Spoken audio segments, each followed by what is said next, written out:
Bonsoir, heureuse de vous retrouver avec la petite équipe qui veille sur vos nuits et qui va vous accueillir chaleureusement au 39-21 jusqu'à 1h. Ce soir, c'est Quentin et Julie qui sont au bout du fil et c'est Philippe Chartier qui réalise cette émission.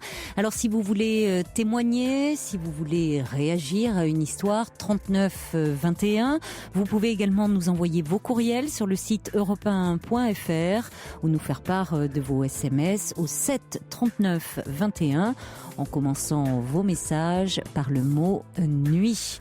Nous sommes ensemble pour 2 heures de direct. Caroline Dublanche sur Europe 1.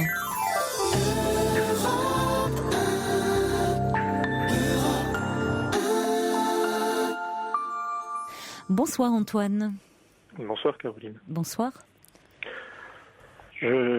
Comme de nombreux internautes qui vous appellent, je vous contactais parce que je suis un peu perdu et j'essaie de trouver auprès de vous un peu, j'allais dire, un peu de sérénité et peut-être des conseils. Oui. En effet, je traverse une période plutôt sombre, entachée de nombreux deuils. Ainsi, en 2 semaines, les presque 3 dernières semaines, j'ai vu partir d'abord une grand-mère, certes à 97 ans, c'était dans la logique des choses, et c'est une partie de mon histoire qui s'en allait, mais peut-être plus difficile, j'ai vu partir ma mère, une semaine après. Oui. Son départ mettait fin à de longues souffrances associées à une forme de cancer qu'on a du mal à soigner, un chondrosarcome, je ne sais pas si vous connaissez. Non. Alors, c'est un cancer des os qui petit à petit se répand partout. Elle a essayé de se battre pendant presque 9 mois et puis malheureusement la maladie a eu raison de son combat.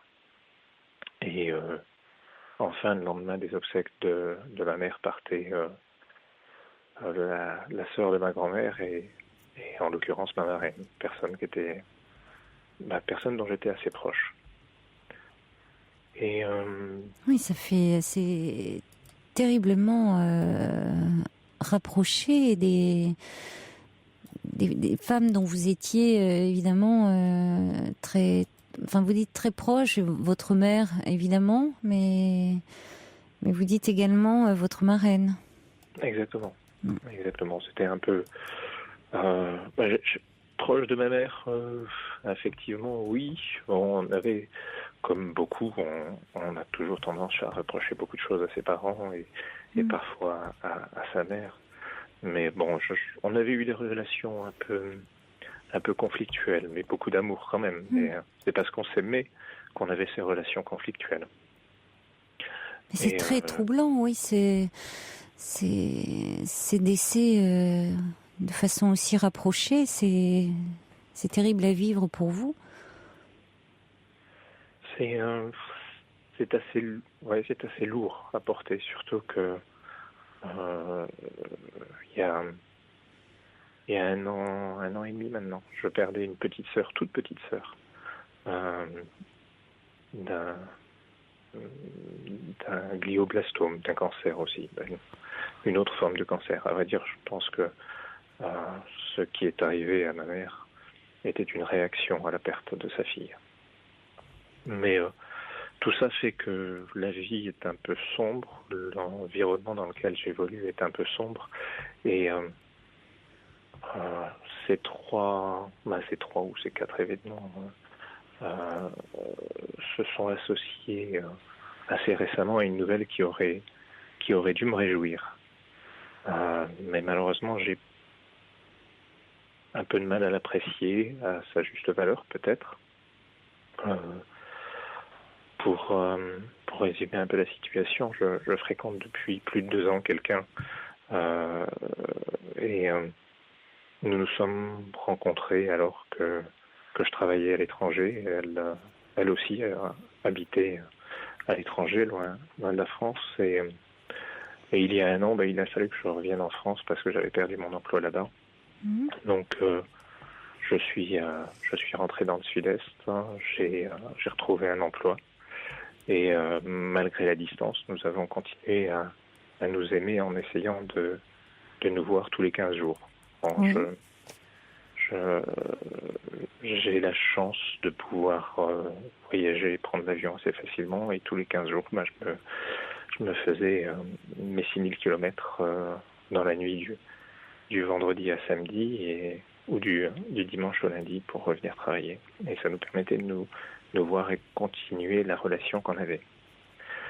Et la veille des obsèques de maman, la veille des obsèques de ma mère, cette compagne est venue me retrouver et m'a annoncé être enceinte. Oui. Je vous avouerai que ma première réaction fut une réaction plutôt heureuse. J'ai apprécié cette nouvelle comme un peu un cadeau de la vie, comme le remplacement d'une vie ou la continuité de la vie prenant le pas sur la mort et prenant le dessus sur la mort. Et ensuite, j'ai appris ça en fin de journée et je ne me suis pas réjoui très longtemps parce qu'au milieu de la nuit, je me suis réveillé très angoissé parce que j'avais pas prévu du tout l'arrivée de cet enfant. J'avais pas prévu non plus de m'associer avec cette jeune femme.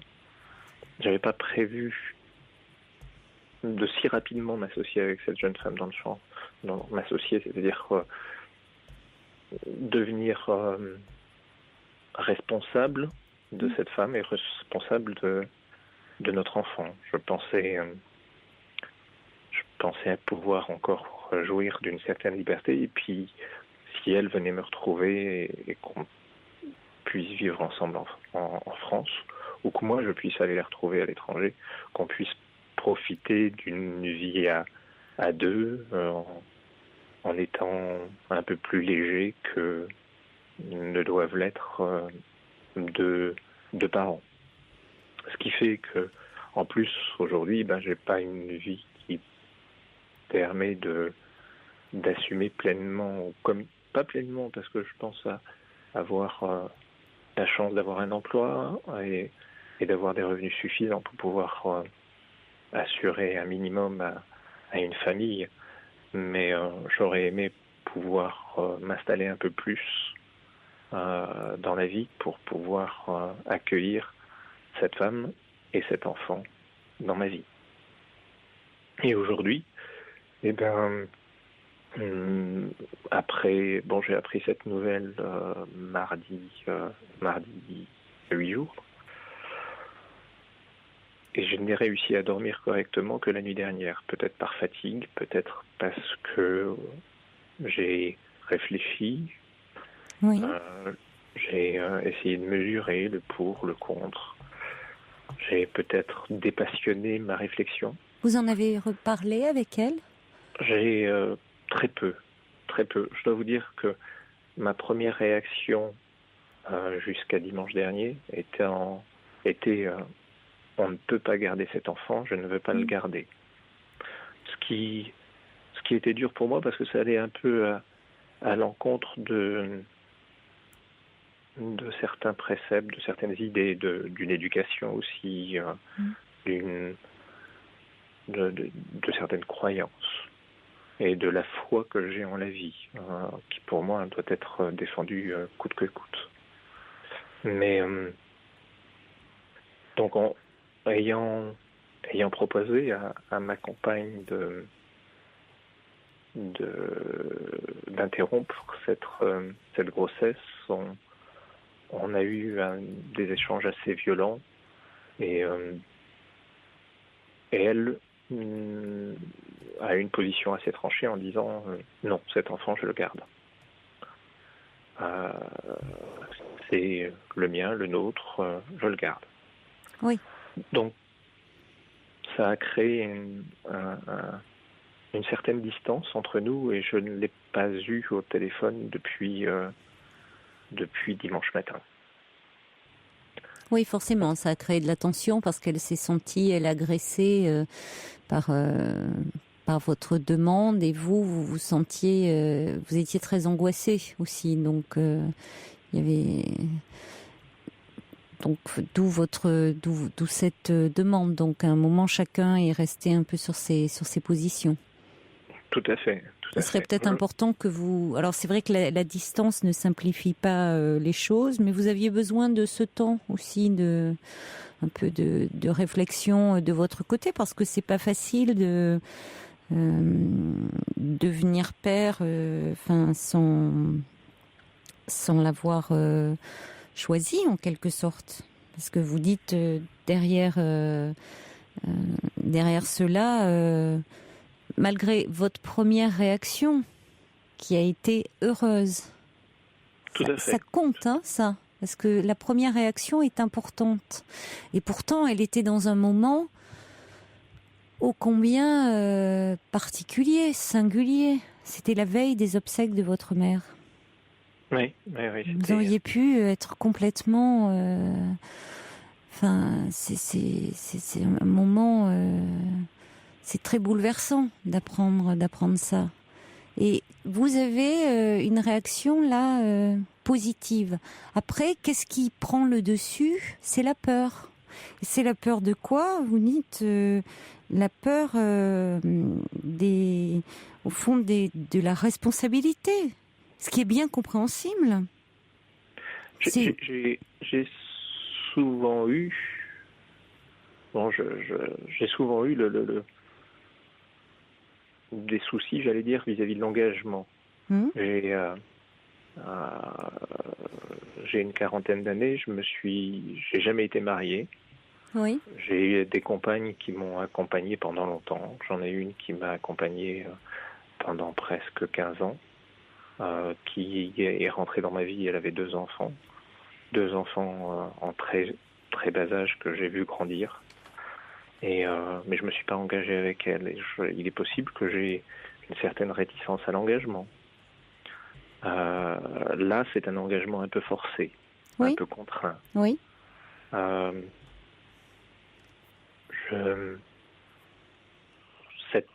Cette jeune femme, je dois là mes mots ou mes impressions sont un peu perturbés par ce qui s'est passé ces 3 dernières semaines et la période un peu sombre que je traverse, la période de deuil. Mais avec cette jeune femme, je crois avoir été très heureux. Il y a beaucoup de choses qui nous séparent dans l'appréciation ou dans les valeurs qu'on attache à certaines choses. Je suis quelqu'un qui est plus attiré par la beauté intérieure des gens que par la beauté extérieure des choses. Je ne sais pas si vous comprenez ce que je veux dire. Cette jeune femme est assez matérialiste et se projette dans une vie plutôt aisée matériellement. J'ai la chance d'avoir une profession qui me permet d'avoir une certaine aisance. Oui, de pouvoir lui offrir. Et de pouvoir lui offrir. Mais pour moi, c'est pas parce que je gagne 1000 que je dois dépenser 1000 dans le mois.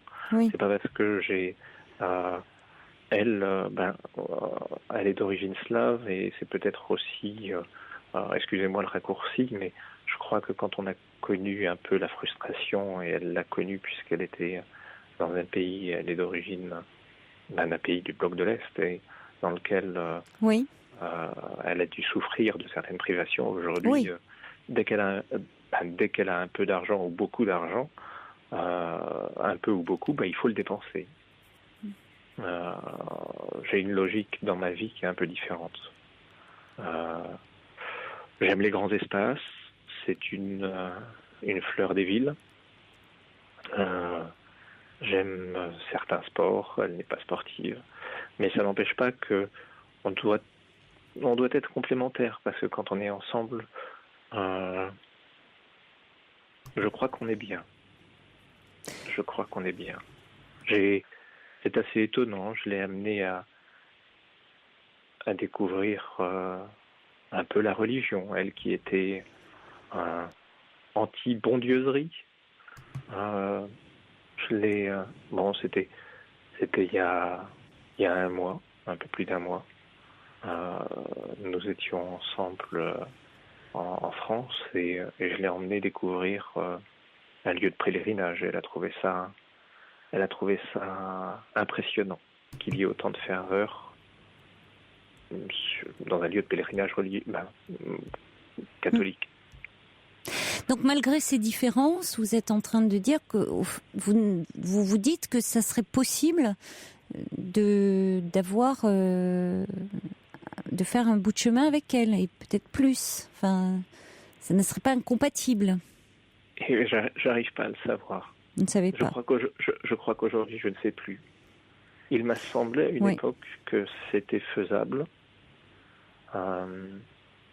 Il m'a semblé à une époque que c'était faisable. En même temps, c'est pas étonnant que vous soyez un peu en pleine confusion des sentiments et que vous ayez du mal à vous projeter dans l'avenir parce que vous êtes en pleine période de... Je ne sais même pas si on peut dire encore on ne peut pas parler à proprement parler de deuil. Enfin, vous venez de perdre des êtres chers, dont votre mère, quand même. Donc, pour un homme, perdre sa mère, c'est quand même perdre la femme de sa vie. Et vous parlez d'éventuellement vous engager avec une femme. Alors, c'est peut-être pas non plus anodin que jusqu'à présent, vous ne vous soyez pas engagé avec une femme aussi. Il y a la paternité qui se présente à vous. Il y a vraiment des questions. Vous êtes en pleine crise là, existentielle en ce moment. Vous perdez votre mère, votre grand-mère, qui a beaucoup compté pour vous, votre marraine qui aussi était un personnage central. Vous êtes avec une femme qui, vous force un peu la main pour faire un enfant, on va dire les choses telles qu'elles sont. Donc avec une paternité, qui vous est assez imposée. Justement, où est... Dans cette aventure de la paternité, ce qui est compliqué, ça implique aussi pour un homme de devenir l'égal de son propre père. Alors, vous avez parlé des femmes de votre vie qui sont malheureusement décédées. Qu'en est-il de la relation avec votre père ? J'ai un père qui a une très très forte personnalité. Oui. Peut-être un peu écrasante vis-à-vis de ses enfants. C'est quelqu'un d'assez exemplaire. Il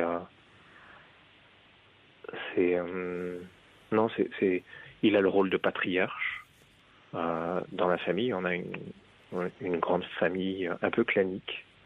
On a reçu une éducation qu'on pourrait qualifier de vieille France. Il a, depuis le départ de son père, de mon grand-père, il a pris en charge ses frères et sœurs et il a pris le rôle de patriarche. C'est quelqu'un d'influent, quelqu'un de reconnu, dans le sens reconnu à tout point de vue, socialement, politiquement et dans sa ville. Il fait beaucoup pour sa région. Il a reçu plusieurs fois les honneurs de la République. Donc mais j'ai une relation, je l'admire. On communique plutôt bien, peu mais bien. Et aujourd'hui, je dois vous avouer qu'il est anéanti par ce qu'il vit après presque 50 ans passés aux côtés de ma mère. Il a beaucoup de mal à à vivre ce qu'il traverse. Il a perdu il y a 1 an et demi une fille, et il perd il y a 10 jours, il a perdu sa compagne, sa femme, la femme de sa vie. Donc il apparaît peut-être plus humain maintenant à mes yeux qu'il pouvait l'être, mais je crois que j'avais pas. Non, à vrai dire, j'ai jamais eu de doute sur son humanité et sur son cœur. C'est un œuf, je le qualifiais volontiers d'œuf parce qu'il a une carapace dure, un ancien légionnaire, quelqu'un Et oui. mais avec un énorme cœur. Oui, mais vous l'analysez aujourd'hui comme ça avec le recul. En tant que... Bon, parce qu'aujourd'hui, vous avez 40 ans, vous voyez les choses comme ça. Mais c'est important ce que vous dites. Vous dites, bon, c'est un patriarche. Alors, il y a quelque chose de rassurant dans cette image. Mais finalement, un patriarche, il veut souvent rester le seul père à bord. C'est un peu compliqué pour le fils, avec une figure tutélaire comme ça. C'est drôle, j'ai une amie qui a un peu la même analyse que vous, en disant, et qui me dit, ton père a peur que tu le dépasses, et donc te permettra pas de t'épanouir autant que tu pourrais le faire. Et j'ai toujours rigolé de ce commentaire que je trouvais tout à fait injuste à l'endroit de mon père. Et elle connaît votre père également ? Elle connaît mon père. Elle connaît votre père, oui. Et il y a des hommes qui ne veulent rien lâcher de leur toute-puissance et qui ont du mal à laisser leur fils s'affirmer parce qu'effectivement, ils craignent que leur fils les dépasse. Je sais pas, j'ai pas du tout ce sentiment ni cette impression. Je suis le second d'une fratrie de 4. Vous n'êtes pas forcément le mieux placé pour voir ça. Oui, peut-être. Donc j'ai quitté la maison assez tôt parce que j'étais un peu précoce et puis pour les enfants précoces, il est parfois plus simple de les éloigner d'un certain cadre familial parce qu'ils ont tendance à être un peu turbulents quand ils sont en famille et à rendre la vie un peu difficile à leurs parents. Donc on m'a écarté relativement tôt. Ma mère s'en est rendue compte assez tard qu'elle avait peut-être fait une erreur. Je l'ai toujours dit rassuré que de toute façon c'était le passé, il fallait pas y repenser. Mais donc j'étais un peu écarté d'une certaine vie familiale et encore aujourd'hui je vis loin du reste de la famille qui est resté là où sont nos racines, dans la région qui nous a vu naître. Moi je suis parti à l'étranger, j'ai toujours vécu depuis l'âge de 11 ans, j'ai vécu loin du bastion familial. Je suis le seul enfant à pas avoir fait ses études à Paris comme l'avaient fait les 3 autres. J'ai toujours un peu fui les contraintes familiales, j'allais dire. Oui, finalement, vous avez pu vous prendre de la distance, être moins... peut-être être le moins dans les projections de vos parents. Vous avez pu un peu échapper en vous éloignant, justement. C'est pas neutre, c'est pas anodin que vous ayez pu vous éloigner. Vous n'êtes pas resté comme ça à proximité. Symboliquement, c'est important. Ça signifie quelque chose. Ou satisfaire. Aussi, j'ai très tôt, mon père a cherché à m'apprendre ce qu'était la notion de devoir en disant tu as des droits, tu fais partie de notre famille donc tu as des droits, mais n'oublie pas que tu as des devoirs. Oui, je pense qu'il y a beaucoup de... Oui, on a dû vous le rappeler souvent, ça. Exactement. Ça, je pense. On sent que c'est très... on a dû certainement vous rappeler beaucoup de choses et qu'il fallait pas y déroger. Et on le sent d'ailleurs, votre façon de vous exprimer, où il faut bien se maîtriser les choses. Et là, justement, il y a beaucoup de choses, malheureusement, d'événements qui se passent dans votre vie où plus rien ne se maîtrise. Et c'est là où ça devient très, très douloureux et où on est dans quelque chose de profondément existentiel et qui vous remue douloureusement, mais qui en même temps peuvent être très, je pense, très positifs pour vous. Dans l'arrivée, dans ce qui peut se jouer autour de cet enfant qui n'était pas prévu. Vous n'auriez peut-être pas osé vous-même vous lancer. Je comprends que ça soit compliqué, et je pense jamais, je dirais jamais à qui que ce soit, en particulier, aux femmes de forcer, de chercher à forcer la main comme ça aux hommes, parce que ce faisant, elle les prive de ce cheminement, du temps de la réflexion qui leur est nécessaire. Mais parfois, là, vous avez été bousculé, pris de court.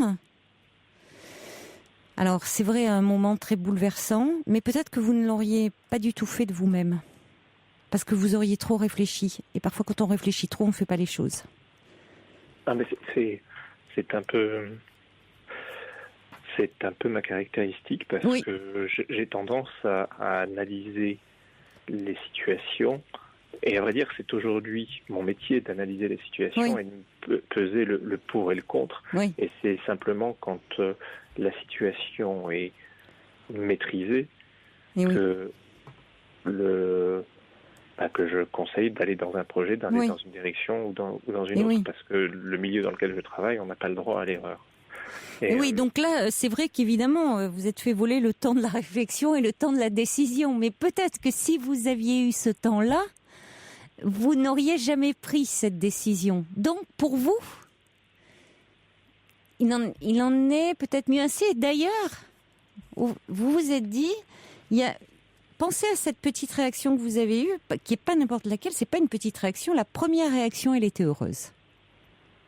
Alors, tout ça vient dans un contexte où c'est évidemment des émotions très mélangées et complètement contraires, puisque vous êtes dans une immense peine, dans une immense tristesse, puisque vous perdez des personnes que vous aimez, dont votre mère.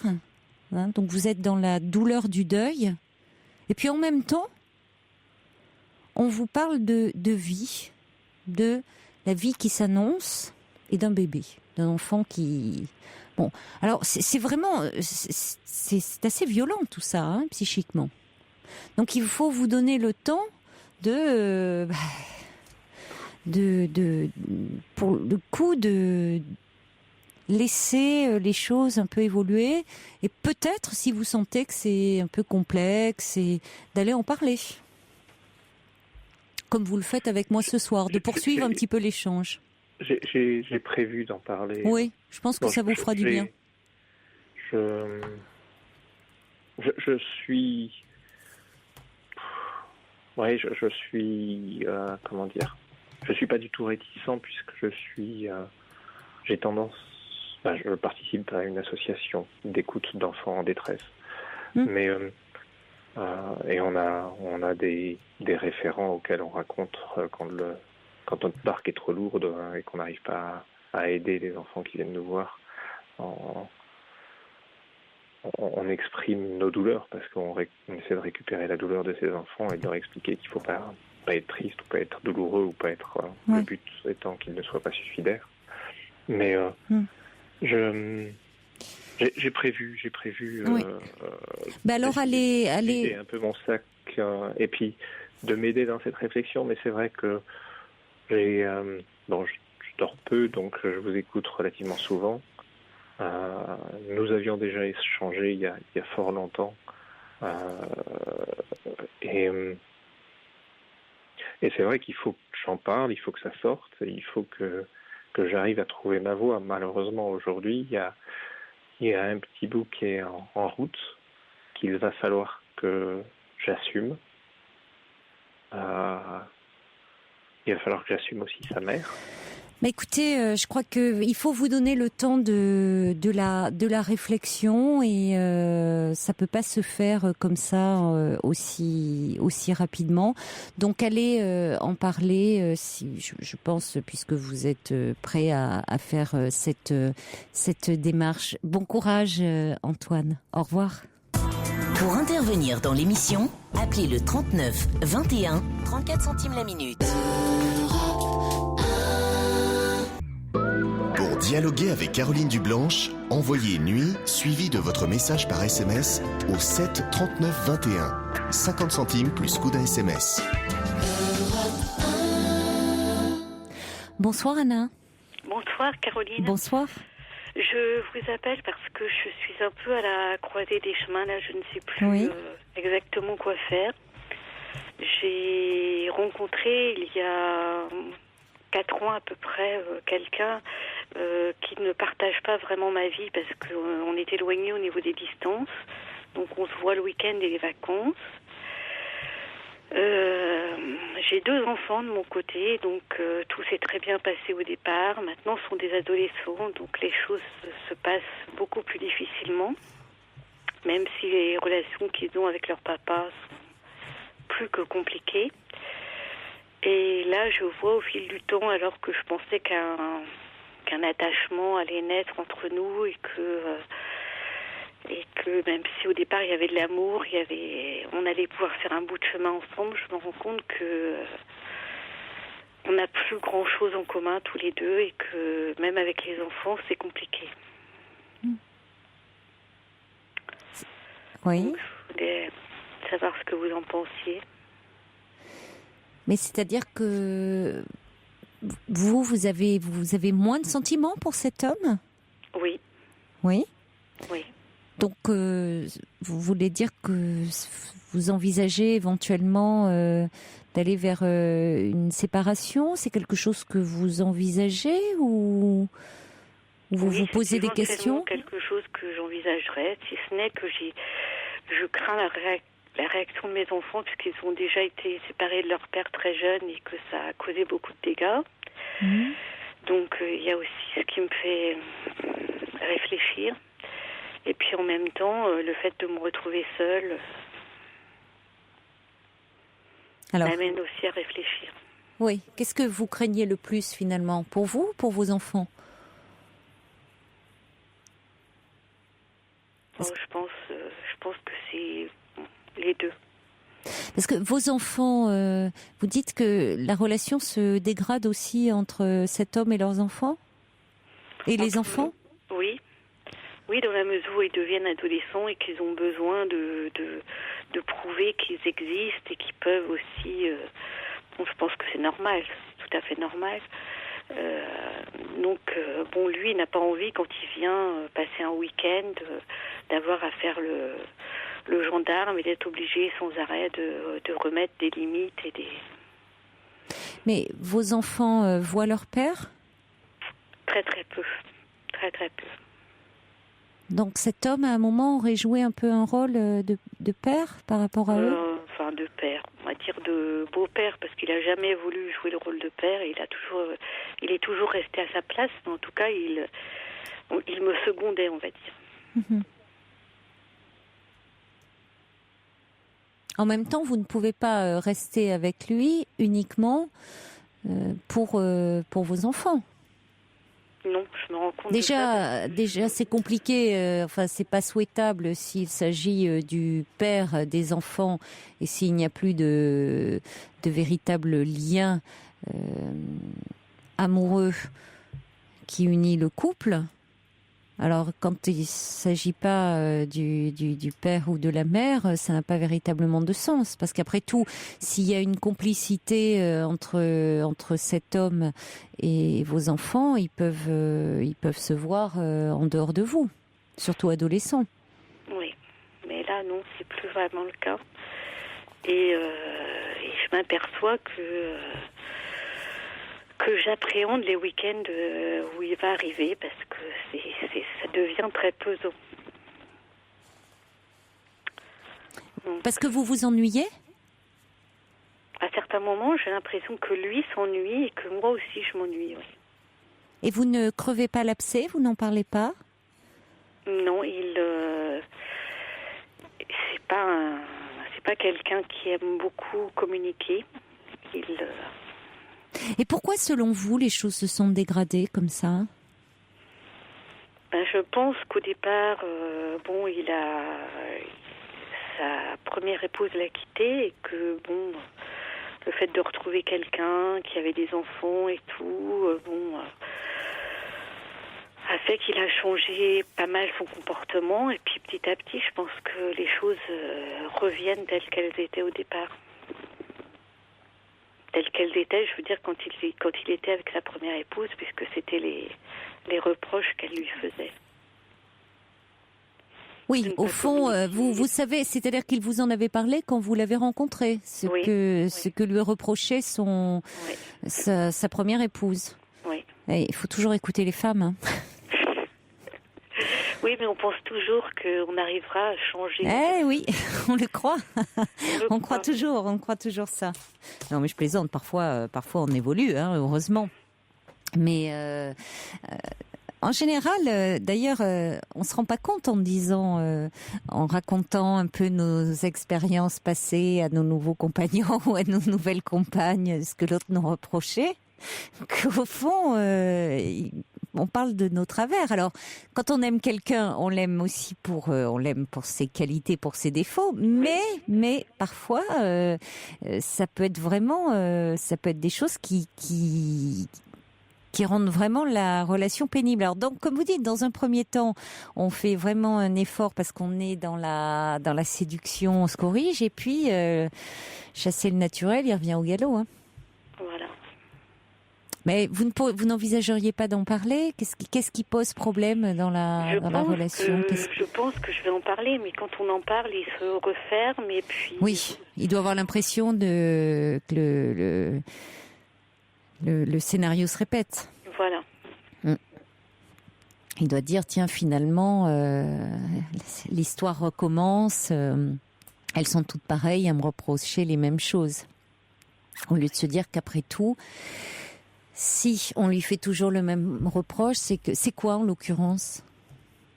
C'est d'être fermé, de ne pas communiquer, Et oui, mais alors, c'est vrai que là, il y a un vrai problème entre les hommes et les femmes parce que il y a un vrai problème de communication entre les hommes et les femmes. C'est-à-dire que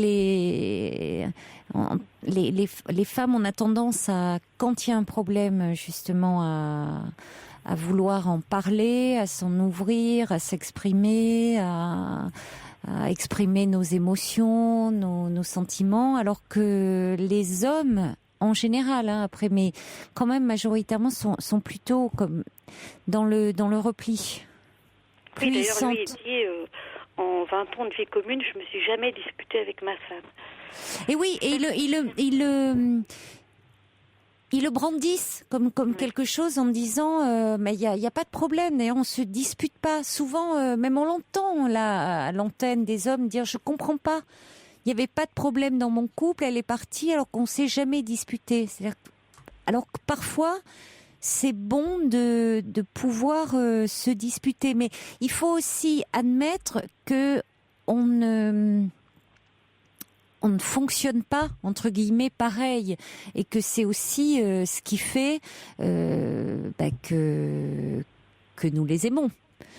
Parce que si les hommes nous ressemblaient trop, il n'y aurait pas de désir.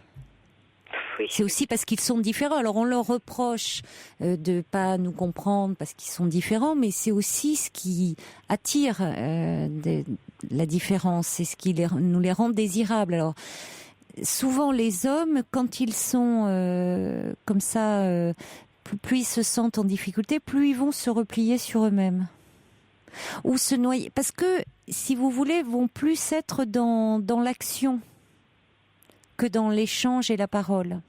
Oui.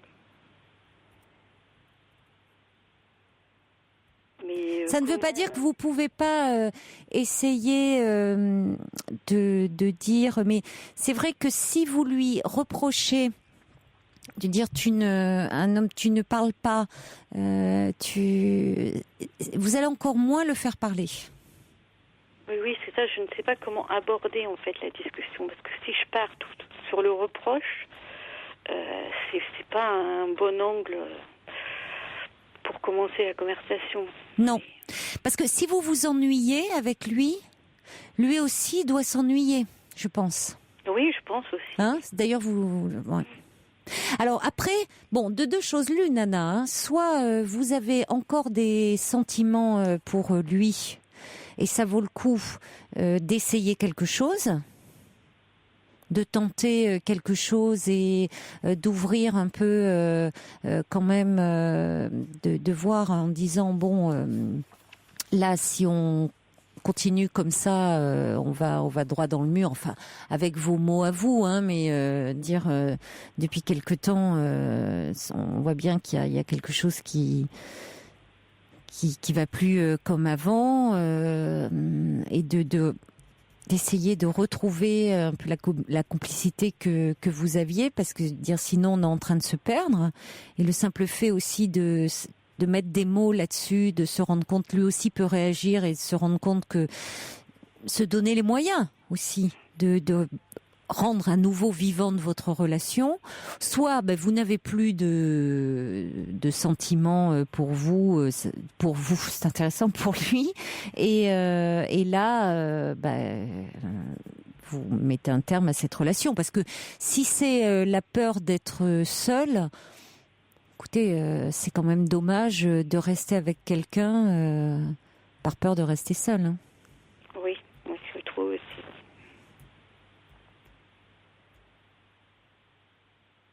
Parce que d'abord, pourquoi vous resteriez seul ?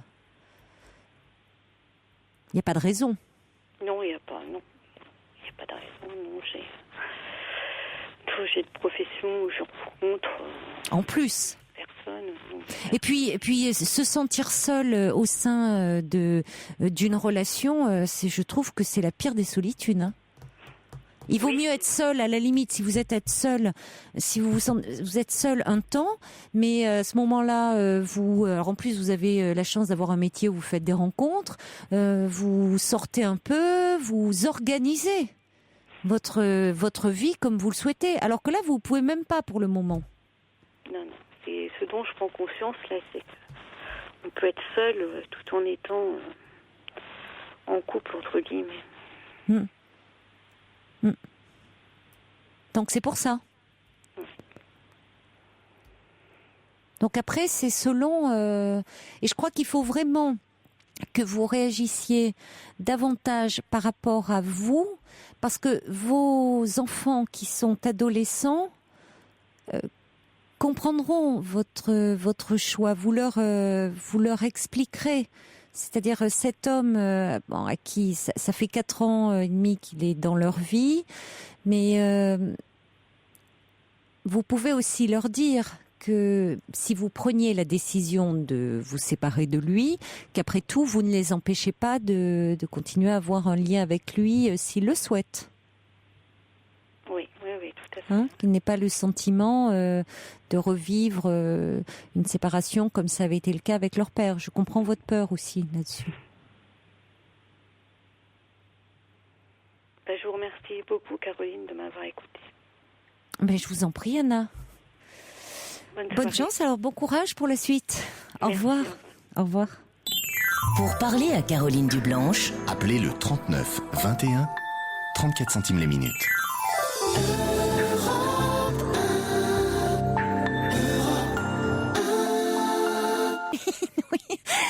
On va alors des messages qui arrivent au 7 39 21. Oui, Nuit, si vous voulez. Pour Anna, le subversif me dit l'incommunicabilité est une surdité que l'on a avant tout avec soi-même. Lune de miel dit le désir ne se nourrit pas de l'ennui. Cathy dit les hommes ont quand même une tendance à ne pas se remettre en question et c'est nous qui allons chez les psys. Les hommes y vont aussi, Cathy, je vous rassure. Ils consultent aussi. Enfin, je ne sais pas si ça vous rassure, mais Prune dit, si vous n'éprouvez plus rien, quittez-le. Bonne route. Et Marie dit, attention, on peut avoir des sentiments pour quelqu'un et en même temps s'ennuyer avec. Identifiez bien votre problème avant de prendre une décision. Et puis, après le journal, nous devrions retrouver Stéphane, parce que le subversif me dit, j'espère que votre entretien en morse va pouvoir se poursuivre après le journal ou que Philippe Chartier va pouvoir vous le traduire. Il va essayer, il a ses petits appareils, il va faire tout ça. Vous écoutez Europe 1, il est minuit.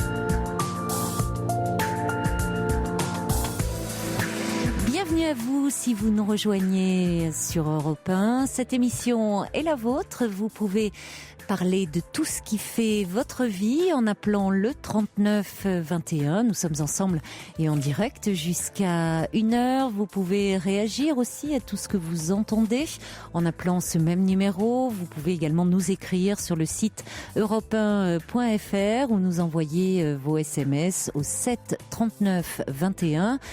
En commençant vos messages par le mot nuit. Alors nous allons retrouver Stéphane en espérant que la liaison soit meilleure. Stéphane, vous êtes là ? Oui. Bon, parfait. Alors on va reprendre avec vous le fil un petit peu de votre vie. Donc Stéphane, vous avez 3 frères et 4 sœurs, dont une sœur qui est trisomique. Oui, trisomique et aveugle, oui. Voilà, et donc vous avez perdu votre maman il y a peu de temps. Peu de temps, oui. Fin 2010. Oui. Et perdu le papa en 2000. Oui. Donc maintenant, je suis seul à la maison puisque tout le monde est parti avec la petite sœur. Donc à 42 ans, je suis maintenant son tuteur aussi. Donc voilà. Vous êtes le tuteur de votre sœur. Oui, parce que maintenant, elle est suite au testament d'un maman, elle a mis sa petite sœur handicapée usufruitière de la maison. Donc moi, je suis avec une clause en dessous, marqué que elle voulait que je reste dans la maison parce que moi, avant, vu que j'étais avec elle, je n'ai jamais pu construire, ni rien faire, ni avoir un appartement à moi. Donc du coup, j'étais là. Donc maintenant, à 42 ans, je me trouve dans la maison, mais j'avais peur aussi que, une fois que ça partit, que un des enfants puisse dire, on place la petite et puis on fout Stéphane dehors. Vous voyez, donc j'avais peur. Donc elle m'avait dit, moi, j'ai protégé Valérie, et en même temps, je te protégerai. Donc ça s'est fait, hein. Donc voilà. Donc maintenant, c'est moi qui suis à côté des chemins puisque il a fallu quand même que je reprenne à travailler. Donc du coup, j'ai été voir un comité d'entraide qui m'a donné 2 auxiliaires de vie, une qui vient le matin, une qui vient l'après-midi aussi pour que je puisse travailler pour gagner ma vie aussi. Voilà. Oui. Qu'est-ce que vous faites ? Qu'est-ce que vous faites ? Vous travaillez dans quoi ? Je suis dans une collectivité territoriale comme jardinier. D'accord. Voilà, et du coup, voilà, j'ai fait tout mon boulot dans ma commune de naissance, donc du coup, voilà, j'étais pas très loin de la maison, donc c'est pour ça que moi, je suis resté avec ma mère, hein.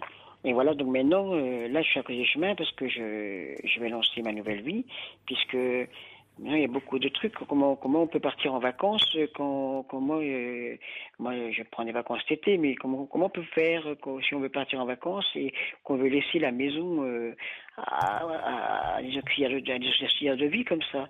Moi je disais à mes frères et sœurs, d'accord, moi je vais partir en vacances, mais qu'est-ce qui se passe si on par exemple, si on a une garde de nuit, quels sont les risques et tout ça par rapport à quand je suis parti. Moi, moi, si je reviens et puis que, par exemple, ma maison se trouve avec des choses en moins, comment ça se passe?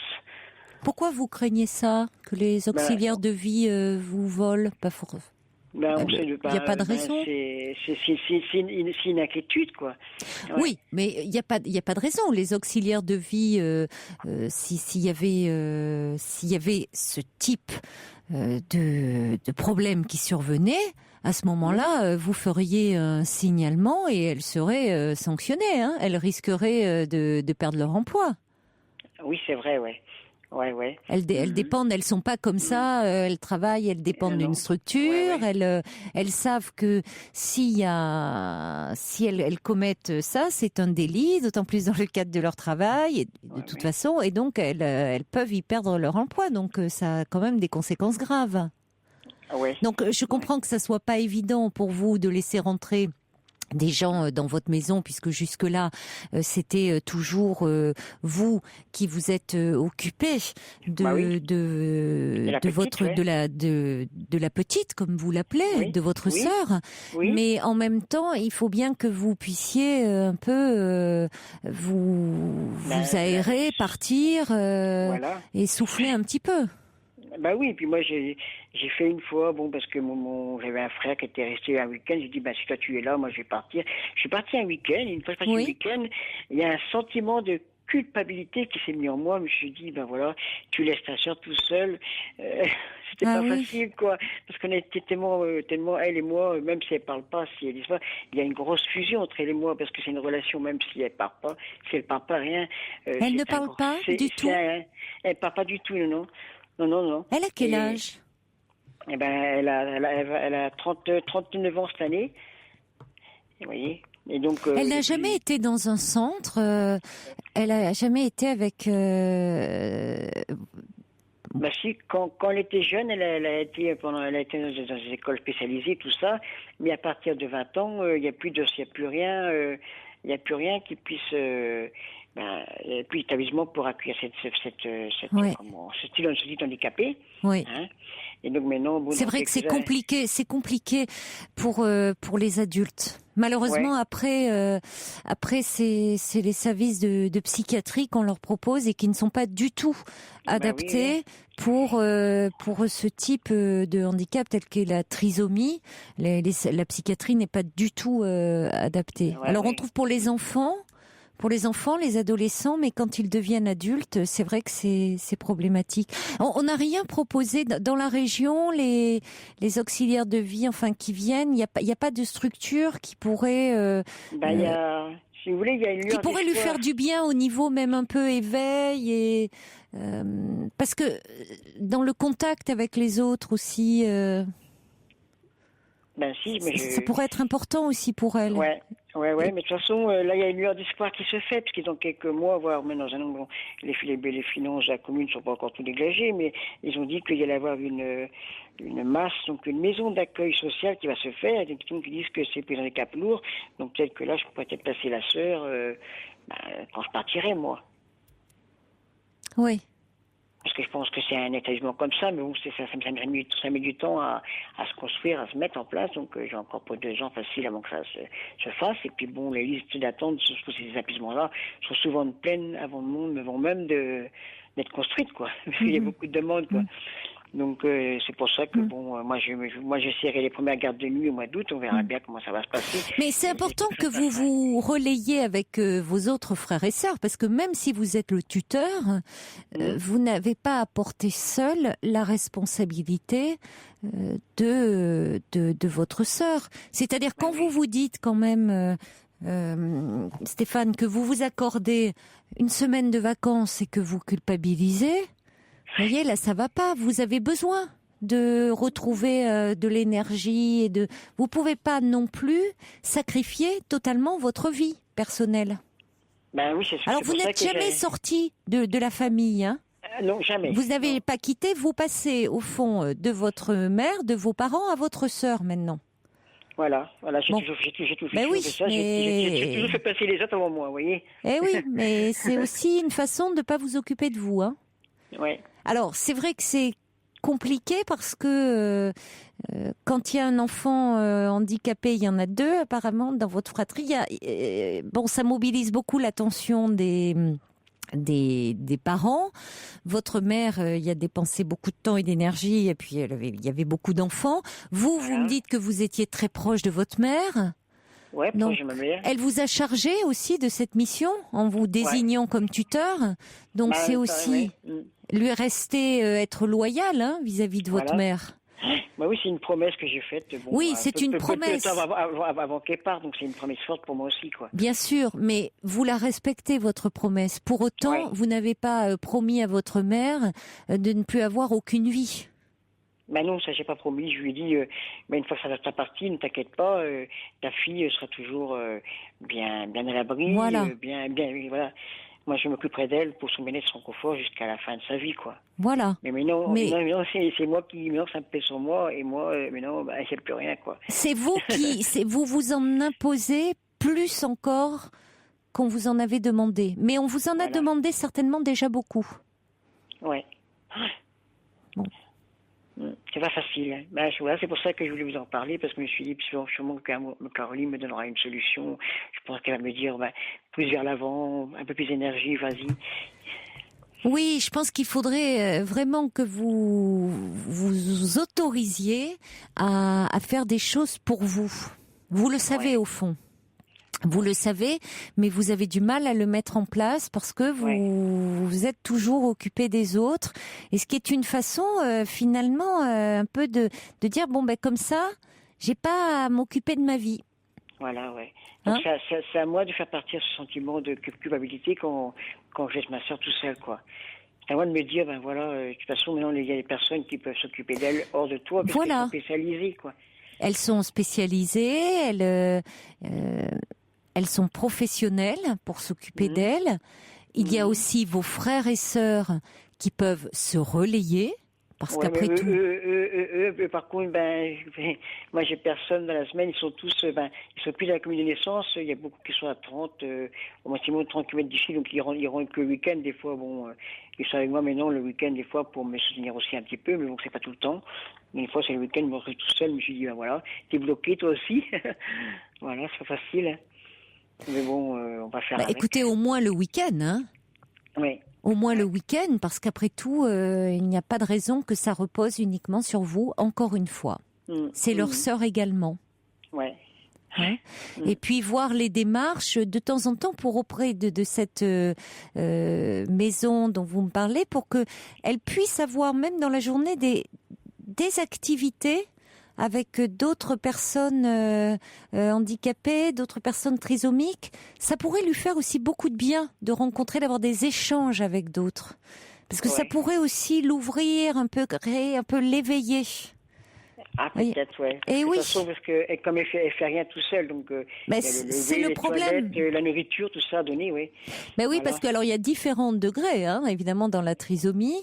Là, ça semble être une forme très très prononcée, Oui. mais c'est vrai que si elle n'a pas été dès le début bon très très stimulée. Ça joue aussi. Alors bon, elle va pas. Ça dépend de la forme de trisomie, mais peut-être que quand même, le fait d'avoir des contacts avec d'autres, elle pourrait y trouver déjà un peu du bien-être, du plaisir. Ah, ok, ouais. Il y a Violaine de Gironde qui dit les hôpitaux de jour pourraient peut-être aussi accueillir votre sœur. Des ateliers peuvent l'aider. Les hôpitaux de jour, vu ce que vous semblez dire de votre sœur, elle ne parle pas quand même. Elle ne, vous dites, elle ne sait pas manger seule. C'est quand même les hôpitaux de jour. Il faut avoir une certaine autonomie, hein, Violaine. Voilà, ouais. Oui, je pense que ça me paraît pas tellement indiqué. En tout cas, vous, ce que je vais vous dire, Stéphane, vous avez raison. Il faut ne pas vous en vouloir si vous vous accordez des temps à vous de répit, des temps pour souffler. Vous pouvez pas être aidant, accompagnant de votre sœur comme ça, 7 jours sur 7. comme vous le faites oui. comme ça, hein? Parce que ça commence à être dur à la porter, quoi. C'est ça qui est... Ça se comprend. c'est sûr. Hein. C'est bien compréhensible. Donc, ménagez-vous du temps pour vous. Oui. Un grand merci de m'avoir accordé je vous en prie. ce temps. Hein. Je vous en prie, Stéphane. Bon courage. Merci, vous me soulagez beaucoup. Allez. Au revoir. Au revoir. Au revoir, Stéphane. Pour intervenir dans l'émission, appelez le 39 21 34 centimes la minute. Pour dialoguer avec Caroline Dublanche, envoyez nuit suivi de votre message par SMS au 7 39 21. 50 centimes plus coût d'un SMS. Clémence, voilà, nous envoie un petit message qui devrait rassurer Stéphane. Elle nous dit: ma mère laisse ses clés à ses auxiliaires de vie chaque fois qu'elle part, et n'y a jamais eu aucun problème. Il y a quelqu'un qui dit: il y a une structure dans la Sarthe qui existe pour ces personnes, la maison Saint-Damien apparemment. Donc bon, alors après il faut voir parce que tout dépend le type de handicap. Alors c'est ce que dit Cathy de Persane, qui dit oui, la sœur de Stéphane est trisomique mais aussi aveugle, ce qui complique les choses, et apparemment une forme de trisomie très lourde, hein, puisqu'elle ne parle pas, elle ne peut pas s'alimenter seule. Enfin bon, on est vraiment dans une forme très grave de la trisomie. On va accueillir Olivier. Bonsoir. Bonsoir Caroline, pardon, excusez-moi. Bonsoir. C'est la première fois, c'est une Mais des je vous rares en fois prie. que je suis votre émission, qui est très bien d'ailleurs. Donc, et l'émotion fait que j'ai un Il peu n'y a de pas de mal à souci, parler. il y a pas de souci. Voilà. Donc moi, je vous appelle par rapport à la relation que je peux avoir avec ma mère, qui est une relation très conflictuelle. Et en fait, ma mère a des relations très conflictuelles avec la plupart des gens de la famille et des gens en général. Oui. C'est-à-dire que il y a un passé très lourd dans la famille, des gens suicidés, fous. Ma mère est bipolaire, moi j'étais bipolaire, maintenant j'ai des troubles schizo-affectifs, je veux dire une légère schizophrénie que je gère très bien, parce que bon, je suis suivi, j'ai une médication et j'essaie de garder le plus les pieds sur terre. Et je vous appelle parce que je ne sais plus comment me comporter par rapport à ma mère. Quoi que je fasse ou que je ne fasse pas, j'ai toujours tort.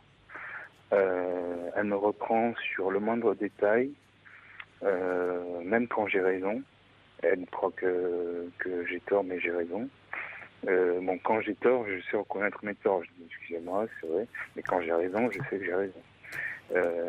Avec elle, il n'y a pas de droit de réponse. Elle dit non, c'est moi qui ai raison, point barre. Pour vous dire, elle est très très négative et elle pourrait redevenir dangereuse. Donc moi j'ai 39 ans, je suis le second d'une fratrie de 2 garçons, mon aîné a 42 ans et mes parents ont divorcé il y a 31 ans. Voilà, donc j'avais non. Oui, c'est ça, oui. 33 ans, pardon. C'est en 78. Et systématiquement, dès que je vois ma mère, à chaque fois que je vois ma mère, elle me parle de mon père, et que c'est un connard, et que machin, et ceci, cela. Elle n'arrive pas à tourner la page en 33 ans. Et c'est symptomatique de son comportement. Mon père, lui, de son côté, a refait sa vie. Bon, alors il n'est pas blanc-bleu non plus, hein, mais il a refait sa vie, il a arrondi les angles, chose que j'essaie de faire également, mais il y a des moments, c'est pas possible. C'est vraiment pas possible. Votre mère, elle n'a pas refait sa vie? Elle n'a pas refait sa vie, non. Oui. Pourquoi elle lui en veut autant à votre père, selon vous? Pour elle, mon père est la source de tous ses malheurs. Elle m'a dit l'autre jour, puisque j'ai déménagé lundi, ma mère s'est proposée pour nous aider. Moi, je comptais faire ça uniquement avec mon père. Bon, finalement, on était 3 à le faire. J'appréhendais un petit peu. Je me suis dit, ça va mal se passer. Ils vont s'engueuler. En fait, ça s'est très bien passé entre eux. Mais c'est moi qui ai tout pris, quoi. C'est-à-dire, non, le carton, tu mets pas comme ça, tu mets comme ça, machin. Alors que, bon, pour des broutilles et des choses sans importance, quoi. Et Et donc lundi, elle m'a dit que le jour de son mariage, elle aurait... Ah oui, c'est parce que mon père était en retard le matin pour commencer le déménagement. Et ma mère était chez moi, dans mon ancien appartement, et elle m'a dit j'aurais aimé que le jour de mon mariage, il soit aussi en retard, quoi. Comme ça, j'aurais pas raté ma vie. Donc, Oui, elle lui en veut vraiment. Elle a l'impression que, bon, vous dites, il est responsable de tous ces malheurs. Oui, c'est sa tête de Turc. Et en plus, mais elle se comporte pas comme ça uniquement avec lui. Oui, alors qu'ils sont séparés depuis 33 ans, donc voilà, 33 depuis le temps. Donc, il y a le temps de faire le deuil, de reconstruire. Normalement, oui. Bon, alors à sa décharge, une vie très difficile, puisque sa mère était alcoolique au dernier degré. Mon grand-père, donc le père de ma mère, s'est suicidé quand j'étais en bas âge à cause de ma grand-mère. Et puis ma grand-mère venait parce qu'en fait mon grand-père a été dans les camps pendant les Secondes Guerres mondiales. Il s'en est échappé avec un de ses amis. Il est allé en Autriche et il s'est proposé comme manœuvrier dans une ferme. Et il est tombé amoureux de la fille de la ferme qui était ma grand-mère. Et il a ramené ma grand-mère qui était autrichienne en France. Ils ont vécu jusqu'à leur dernier jour en France, à Bègle, près de Bordeaux. Et mon grand-père travaillant, ma grand-mère, je pense, étant à la maison. Simplement, c'est juste après la guerre, donc elle était autrichienne, donc elle était considérée comme une Allemande. Oui. Donc elle a eu elle-même déjà dans le passé, du côté autrichien, il y avait des problèmes. Donc ça a rajouté. Je pense que c'est aussi pour ça que ma grand-mère s'est mise à boire. Et en fait, elle avait un caractère très fort, très dur. Alors que mon grand-père était une vraie patte, un amour de grand-père. Et mon arrière-grand-mère, c'est-à-dire la mère de mon grand-père, vivait sous le même toit que donc ça créait des tensions. Ensuite, elle a eu vraiment des épisodes très, très, très difficiles, ma mère, dans son enfance. Et en fait, elle s'est mariée, elle me l'a dit, elle s'est mariée pour quitter le cocon familial parce qu'elle n'en pouvait plus, quoi. Donc, qui vous a raconté cette histoire, votre mère? Ma mère. Votre mère, oui. Ma mère, oui. Elle est hantée par cette histoire, ce qu'on peut comprendre, parce que des parents, entre son père qui s'est suicidé, sa mère qui était dans l'alcool, père qui est revenu des camps, elle souffre de... C'est très long, mais le problème, c'est qu'elle a pris le caractère de ma grand-mère. C'est-à-dire très colérique, très impétueuse, très violente. Oui. Elle est en difficulté, votre mère, hein? Oui, mais elle s'était stabilisée les quelques mois derniers. Pour tout vous dire, moi, elle a failli me tuer, m'assassiner. Déjà, elle m'a dit plusieurs fois dans ma vie... Comment ça? C'est-à-dire que elle m'a dit plusieurs fois dans ma vie, je vais te tuer, je vais te tuer, je vais te tuer. Et un jour, on avait repris les relations, parce que moi, c'est pour ça que je vous appelle, parce que je sais plus ce que je dois faire, si je dois couper cette relation, mettre de la distance, sachant que ça ne va jamais. Oui. Donc, et pour en revenir à la tentative de meurtre, en fait, c'était en 2005.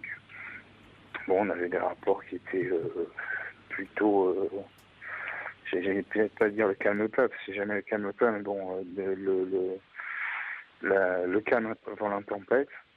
Et elle était très énervée, parce qu'elle roule très vite, très mal, elle engueule les gens, excusez-moi du terme, mais elle engueule les gens au feu rouge, dès qu'ils passent pas la première milliseconde au feu rouge, elle fait les appels de phare, des choses comme ça. Elle n'est pas la seule, hein, cela dit. Quand on regarde le comportement des automobilistes, bon... Ouais. C'est vrai, mais c'est malheureux. Ah, ça, je ne dis pas le contraire, mais ce ne sont pas pour autant tous des tueurs, hein, heureusement. Non. Mais là, en fait, il se trouve que donc on était à un feu rouge, et puis je sais pas pourquoi, je lui ai parlé, et elle m'a dit « Ferme ta gueule, ferme ta gueule, ferme ta gueule !» Et vraiment très méchamment. Donc moi, je n'ai pas pété les plombs, mais je lui ai dit ce que j'avais sur le cœur depuis des années. Donc j'ai dit que c'était une connasse, etc. Enfin, c'était très violent également, mais verbalement.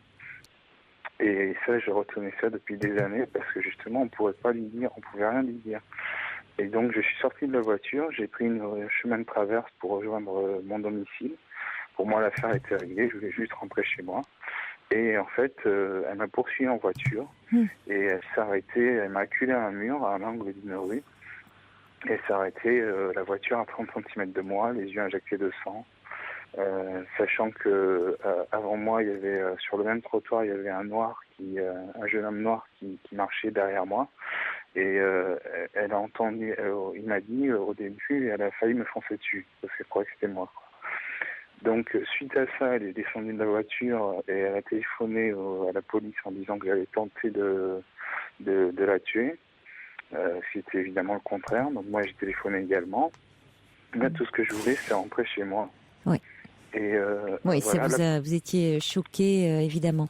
Mais on sent bien que vous-même, Olivier, vous êtes très pris dans cette relation avec votre mère, dont vous parlez à un moment, vous dites au fond, que faire? Faut-il prendre de la distance?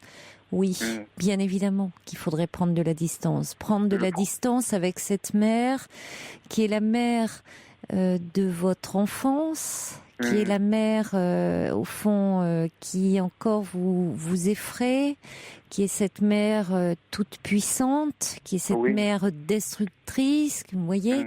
Et finalement, vous voyez pas comme une femme qui est aussi en très grande difficulté. Donc vous avez besoin, puisque elle vous vampirise. Au fond, bon, alors vous m'appelez, hein, c'est pour me parler d'elle, mais je pense...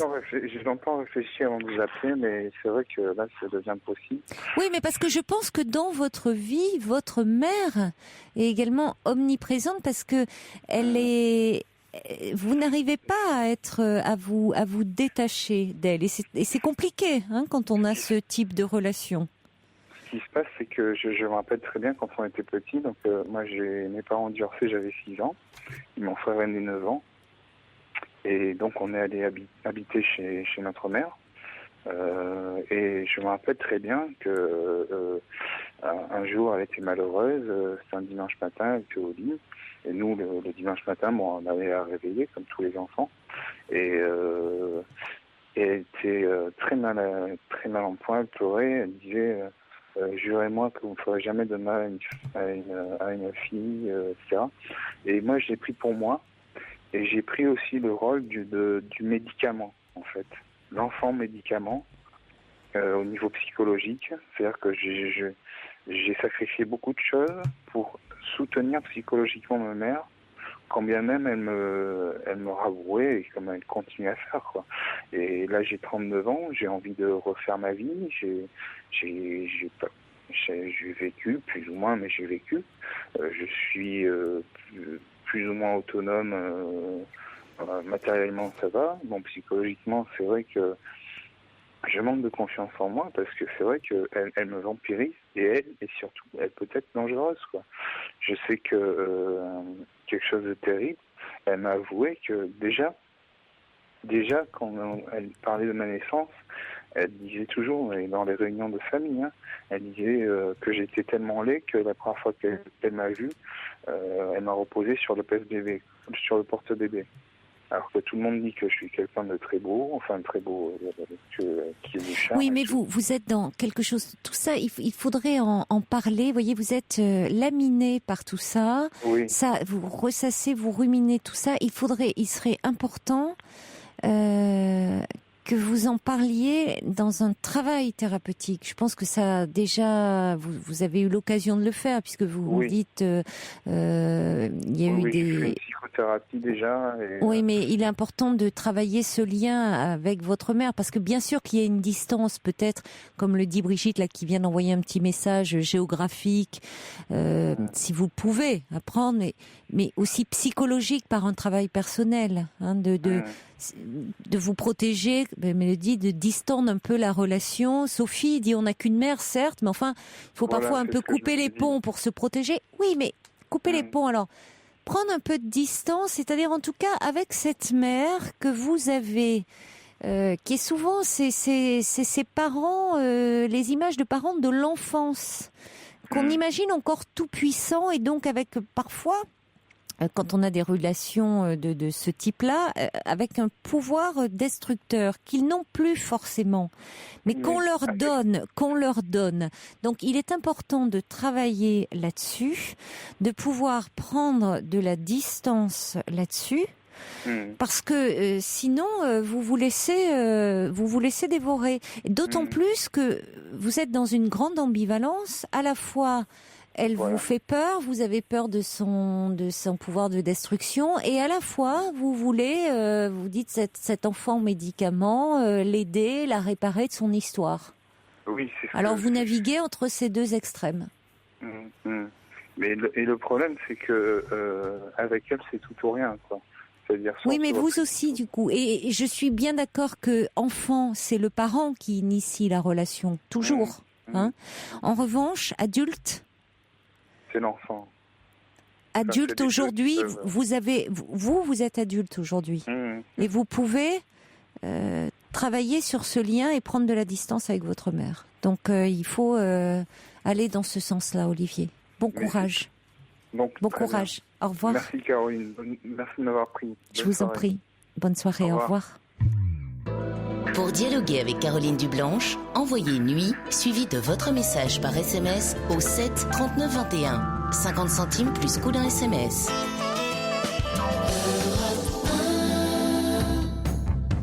Un message de Brigitte pour Olivier qui dit peut-être êtes-vous à un tournant. Vous allez pouvoir passer du rôle de l'enfant qui veut aider sa mère qui souffre au fait de vous occuper maintenant de vous-même, enfin. Et puis le subversif dit il y a un deuil à faire. Vous attendez au fond et depuis fort longtemps qu'elle vous donne ce qu'elle ne fut et ne sera jamais en mesure de vous donner. Un deuil que vous achèverez par l'avènement en vous d'une mère intérieure qui vous donnera ce que de droit auquel vous avez droit plus particulièrement. Alors, un message aussi, un petit courriel de Marie qui revenait sur le témoignage de Stéphane. Marie dit « Je suis assistante de vie ». Stéphane était ce monsieur qui s'occupait de sa sœur, était le tuteur de sa sœur trisomique. Et Marie dit, je suis assistante de vie, on ne peut en effet assister quelqu'un seul. Il y a toujours une personne dans une famille qui le fait et les autres qui se reposent sur cette personne.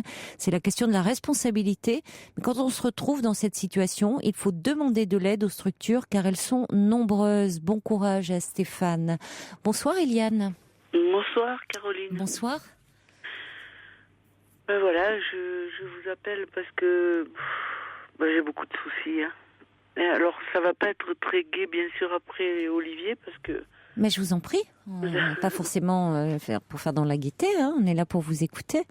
Oui, comme j'expliquais à Quentin, c'est ça ? Oui. Que ma belle-fille s'est suicidée il y a 1 an et demi maintenant. Et que nous restons, mon fils et moi, avec les 2 enfants et un adolescent de 14 ans et une petite, pré-ado de 11 ans. Et moi, je devrais être une grand-mère et je me retrouve étant une maman, quoi, en fait, parce que je les ai relativement souvent parce que mon fils travaille, bien sûr, il faut bien qu'il assure la vie, et puis que les horaires d'école, d'activité, de tout, quoi, il faut que je le seconde pas mal. Et j'ai mes petits-enfants relativement souvent, bien qu'ils vivent avec leur papa et ils ne sont pas chez moi tout le temps. Oui. Mais en ce qui concerne l'école, moi j'ai de gros soucis à ce niveau-là. Bon, le grand, ça a l'air d'aller beaucoup mieux.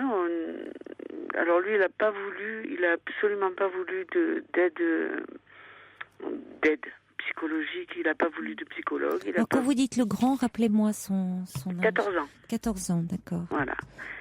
Et il n'a pas voulu aller parler, quoi. Il n'a pas voulu. Bon, on a parlé souvent, tous les deux. Il parle avec son papa, ça c'est sûr. On ne leur a absolument rien caché. Il n'y a pas de tabou. On a tout raconté. Ils savent tout. Vous avez même parlé du suicide. Oui. Ah ben, on a été obligés. Elle souffrait de dépression. Ça a été brutal. Pas du tout. Pas du tout, on l'a pas vu venir. Donc ça a été brutal. Il y avait pas de. C'est vraiment une catastrophe. C'est arrivé en. C'est une catastrophe de toute façon, mais oui, il y avait rien de. Ah non. Oui. Si ce n'est que, quand vous parliez avec Olivier, il me semblait entendre parler ma belle-fille qui elle a couru toute sa vie derrière l'amour de sa mère et ne l'a jamais eu, quoi. Et on croyait bien, parce que moi, ma belle-fille a été plus ma fille que toute autre chose. Ils ont été ensemble avec mon fils, ils avaient 14 ans. Et je l'ai eu sur mes genoux avant de l'avoir comme belle-fille. Et enfin bon, c'était ma fille, quoi. Voilà. Et c'est arrivé sans que, excusez-moi. Oui, sans que vous puissiez l'anticiper. Enfin, il y a pas, elle ne s'était pas repliée sur elle-même. Elle n'avait pas évoqué. Il n'y avait pas de. Elle n'était pas bien depuis 4 mois. Elle n'était pas bien. Pas très bien, mais de là à imaginer que. Je veux dire, les enfants n'ont pas vu leur mère. Elle n'avait pas été hospitalisée. Il n'y avait pas, donc c'était d'autant plus. Non, elle travaillait. Elle travaillait. Elle était justement, aide de vie et toutes les personnes âgées chez qui elle allait l'appelaient le rayon de soleil. Alors, on a vraiment, voilà, quoi. Les apparences peuvent être très trompeuses. Oui. Donc votre petit-fils n'a pas souhaité parler. Non, lui, il n'a pas souhaité. Il n'a pas souhaité du tout. Parce que sa maman faisait une psychothérapie et que lui, il dit que lui, il soupçonne le psy de lui avoir mis des idées méchantes en tête. Enfin bon, c'est sa petite histoire. Voilà. Et oui, il veut trouver un coupable. Oui, voilà. Donc ça serait pour lui ce psychothérapeute. Qui n'était pas excellent non plus. C'est qu'il a entendu parler autour de lui alors. Et oui, il a entendu parler, oui, il a dû entendre. Il a entendu des choses, oui, c'est ce que j'allais dire. Oui.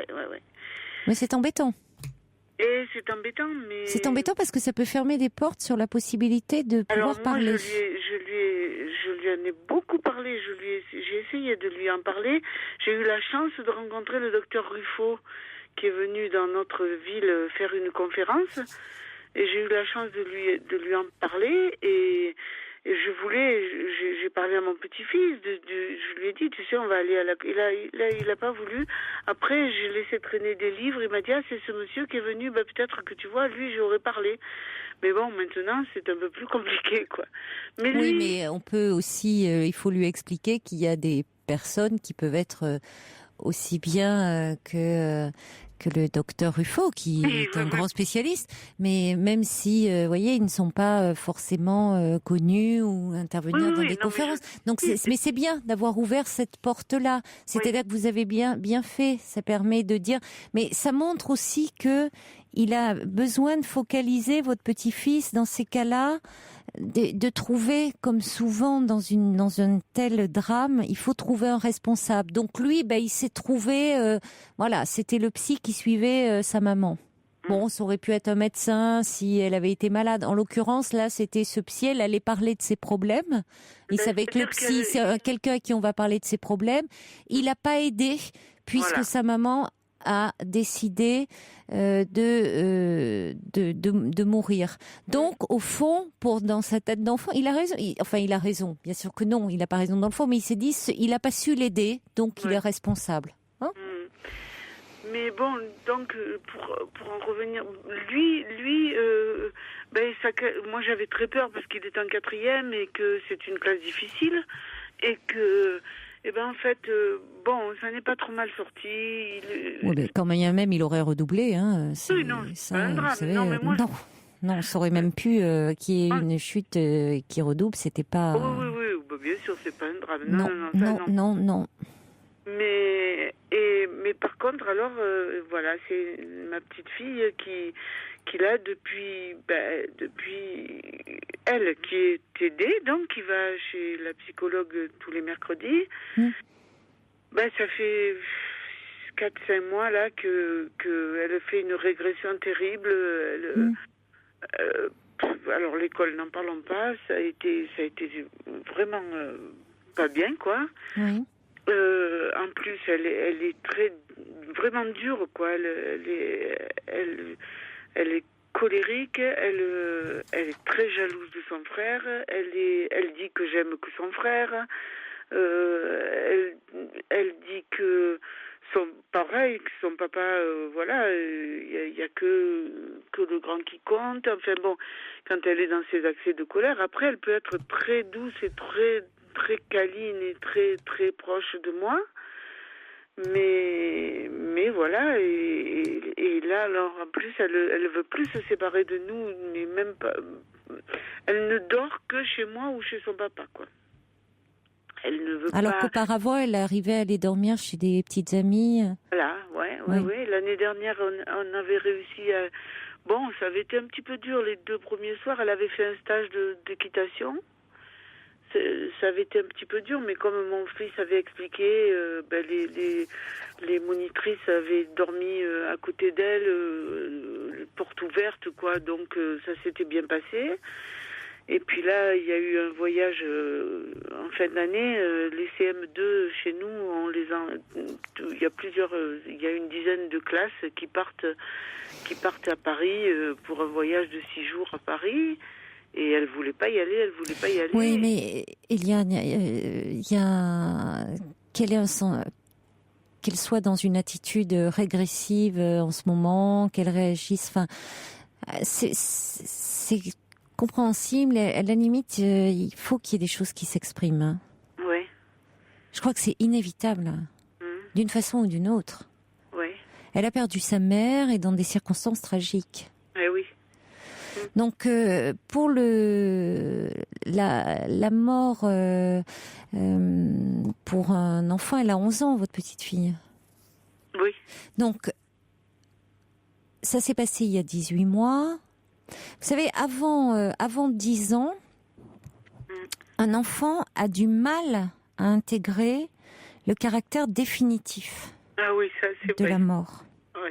Hein, déjà, en tant qu'adulte, c'est complexe. Hein, c'est très complexe. Hein, regardez, c'est compliqué le travail de deuil, comme ça nous demande du temps, comme on est sidéré, et la culpabilité, surtout après un suicide.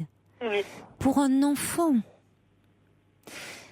Donc je vous dis, avant 10 ans, c'est à peu près autour de 10 ans que l'enfant véritablement prend conscience de l'aspect définitif, du caractère définitif, 10, 11 ans de la mort. Donc, il y a 18 mois, oui, bien sûr, elle a bien compris que sa mère, elle ne l'a plus vue là, elle a entendu la mort, le suicide, bon. Mais ce n'est peut-être que dans l'après-coup qu'elle réalise que le travail de deuil est en train de se faire aussi, y compris dans ce qu'elle est en train de faire dans ses séances avec sa psychologue.